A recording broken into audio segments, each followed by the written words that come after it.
এবার remote control battle tank আনছে চীন। অত্যাধুনিক সাঁজোয়া ট্যাঙ্ক আনছে চীন।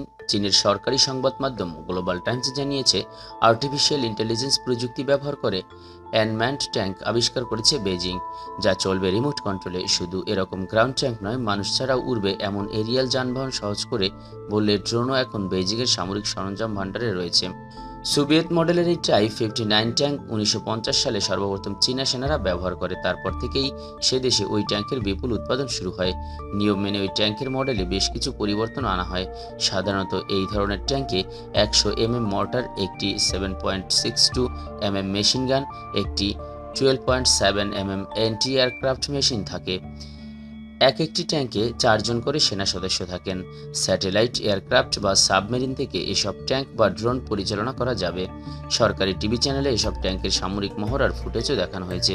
এদের পোশাকি নাম টাইপ 59 ব্যাটল ট্যাঙ্ক।